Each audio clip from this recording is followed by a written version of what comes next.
yang dilakukan oleh direksi yang baru pada saat itu.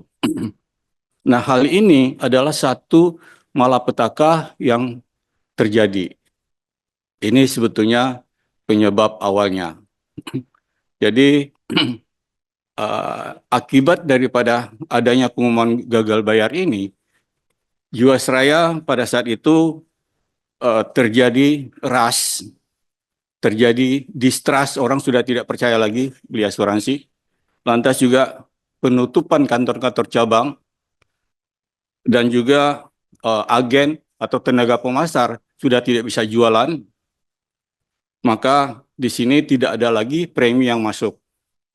Akibatnya, kalau di kita itu darahnya sudah tidak mengalir, sudah tidak mungkin lagi bisa hidup.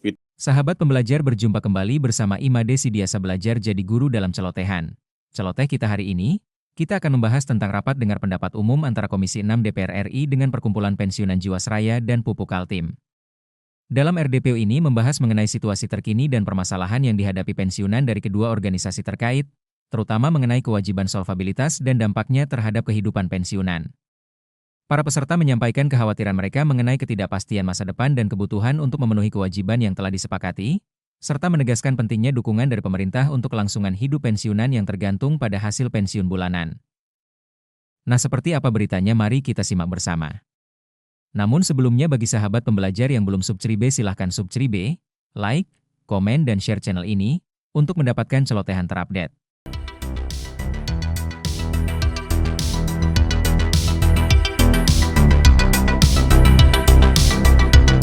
Ini datang ke sini. Yang kalau kita lihat barangkali dari Bapak masih ada juga yang tentu yang baru-baru di Komisi 6, sehingga barangkali dalam hal ini saya coba flashback sedikit, artinya dari apa yang sebetulnya terjadi di Jiwasraya.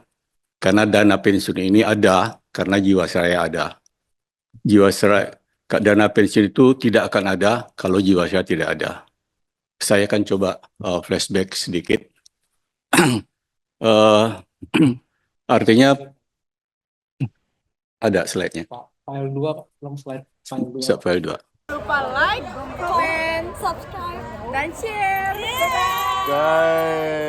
Sejarahnya artinya Jiwasraya ini didirikan sejak zaman Belanda pada tahun 1859. Jadi kalau sekarang itu sudah 165 tahun usianya. Nah, barangkali ini juga satu-satunya perusahaan asuransi jiwa yang milik negara selama ini. Dan barangkali terus yang kedua aja, Pak, slide-nya. Biar itu. Dari usia yang sudah 165 tahun ini, sebetulnya belum pernah Jiwasraya ini melakukan gagal bayar terhadap klaim-klaim yang terjadi.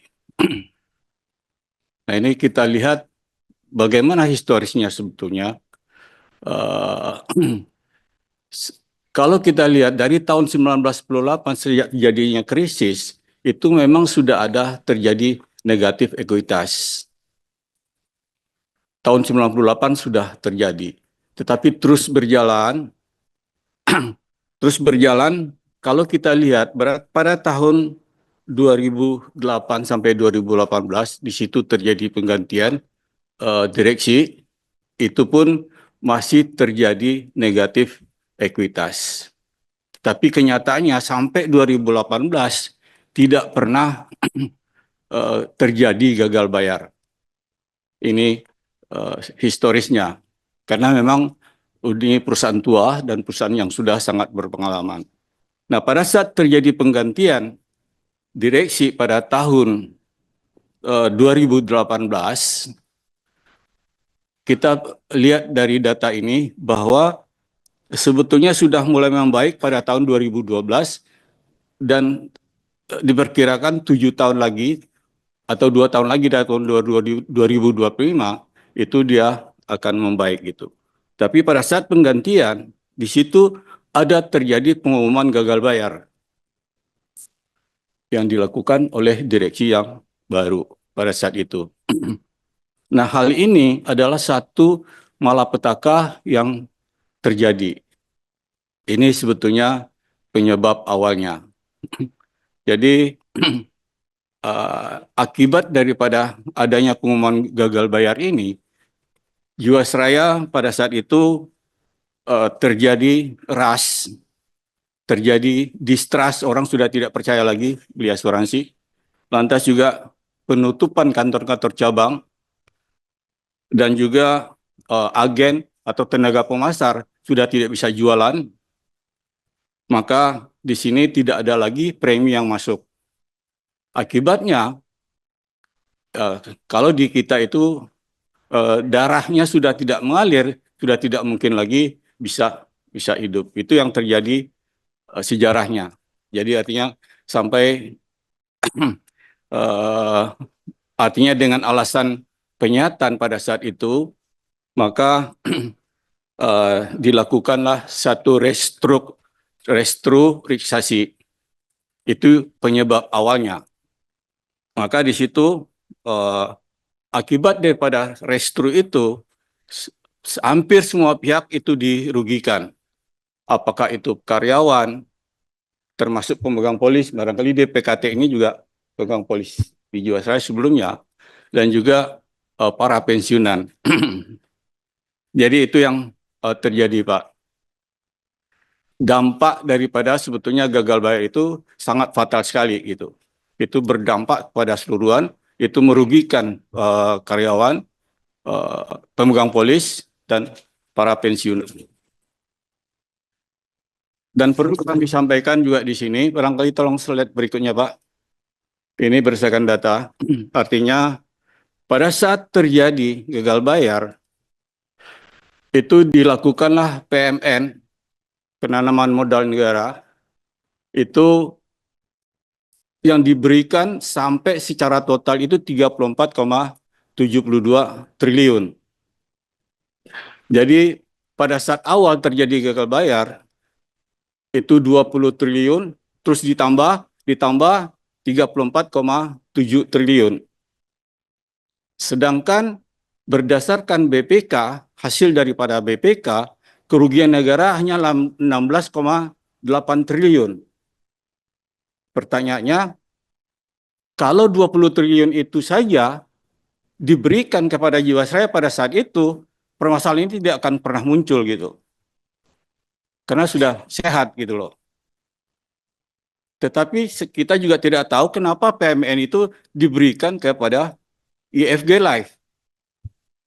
Padahal yang sakit siapa, yang diobati siapa gitu. Itu yang terjadi.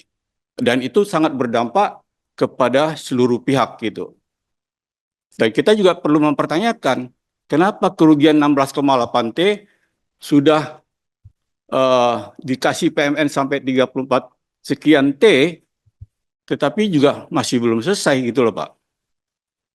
Harusnya kalau itu dana itu diberikan semuanya ke Jiwasraya pada saat itu, kasus ini tidak akan pernah muncul. Para pensiunan juga masih baik, pemegang polis juga masih lancar, mungkin PKT nggak akan ke sini juga kan? Karena PKT adalah juga klien kita sebelumnya, klien di Jiwasraya gitu. Nah ini yang terjadi.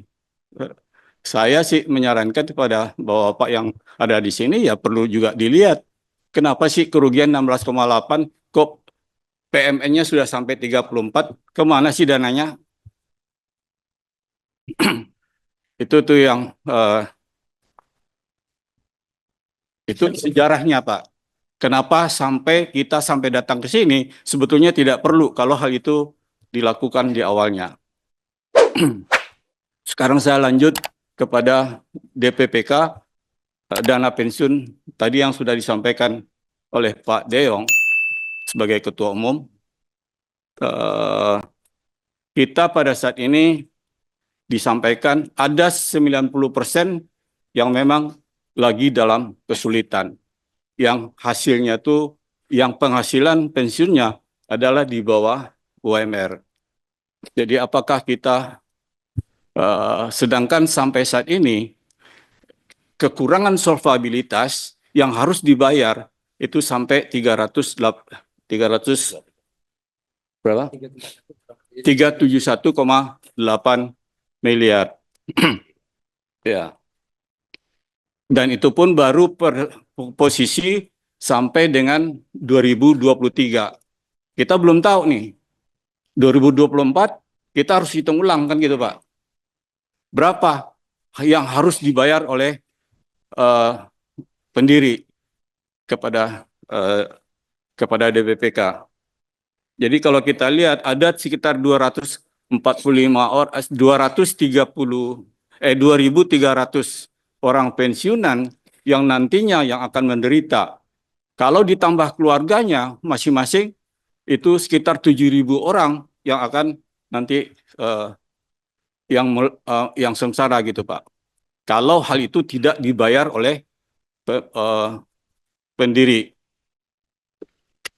Jadi harapan kita tentu sebagaimana tadi sudah disampaikan oleh Pak Deyong sebagai Ketua Umum di sini, bagaimana seluruh kekurangan solvabilitas yang ada itu kita minta bantuan kepada Bapak yang terhormat di sini supaya itu bisa dipenuhi. Jadi kalau kita lihat lanjut Pak, tolong sedikit. Ini kita lihat bahwa terjadi defisit 371 miliar. Itu posisi 2023. Kita belum hitung lagi posisi 2024 dan pada saat nanti kalau memang betul-betul dilakukan pembebaran. Nilainya tentu akan berbeda. Jadi itu adalah nilai yang posisi 2023. Dan kalau kita lihat rasionya di sini, hanya 20,53%, yang harusnya 100% gitu. Sehingga pada saat kesempatan ini, kita mengharapkan bantuan daripada Bapak-Bapak yang ada di Komisi 6 ini, bagaimana kekurangan daripada solvabilitas ini. Mohon maaf, betul-betul Bang Nasim, jangan kenceng-kenceng ngobrolnya. Ya, maaf. Ya, artinya intinya bagaimana kekurangan solvabilitas ini itu betul-betul bisa dipenuhi oleh pendiri atau oleh pemegang saham. Karena itu semua itu sudah diatur di dalam Undang-Undang PPSK dan juga di dalam PJK terbaru, PJK 35, Peraturan Otoritas Jasa Keuangan juga sudah diatur, itu harus wajib dibayarkan segala utang yang kepada dana pensiun pemberi kerja. Jadi intinya adalah seperti itu. Tentu kita sangat mengharapkan, saya tampilkan semua artinya di pasal-pasal yang artinya coba barangkali dilanjut Pak. Ya ini kewajiban membayar iuran tambahan itu sudah diatur di dalam PJK semuanya. Lantas tolong dilanjut lagi Pak. Ini adalah bagaimanapun kewajiban iuran tambahan itu menjadi utang pemberi kerja kalau tidak dibayar dan menjadi piutang daripada DPPK. Itu harus dipenuhi. Itu semuanya adalah aturan-aturan yang sudah diatur oleh POJK sendiri dan juga ini adalah kewajiban pemberi kerja atas iuran terhutang di mana di dalam PPSK dan pasal 3137 PJK 35 itu juga diatur bagaimana kalau terjadi likuidasi pemberi kerja tetap bertanggung jawab atas utang-utangnya. Jadi sehingga di sini kita sangat mengharapkan karena sampai saat ini belum ada kelihatan pembayaran sehingga kita mengharapkan bantuan daripada Bapak-Bapak yang mulia di sini itu bisa dilaksanakan sehingga para pensiunan yang 2.300 orang ini bisa terselesaikan dengan baik. Bisa mendapatkan pensiunnya. Jadi itu yang menjadi tuntutan kita.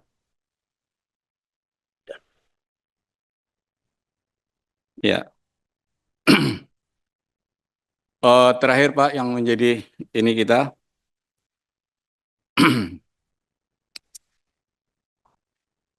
Tolong Pak dilanjut Pak dikit. Jadi ini Pak, tuntutan kita yang tadi sudah disampaikan bahwa kita mengharapkan itu kekurangan solvabilitas itu dibayarkan secara keseluruhan. Kalau toh nanti pada saat pembubaran ada perhitungan baru, tentu kita mengharapkan dibayarkan secara keseluruhan. Jadi 100% daripada perhitungan kita harapkan itu bisa dibayarkan kepada DPPK. Lantas atau memang ada alternatif lain, misalnya kita bisa dialihkan ke dana pensiun lain supaya tetap berkesinambungan, sebagaimana juga yang sudah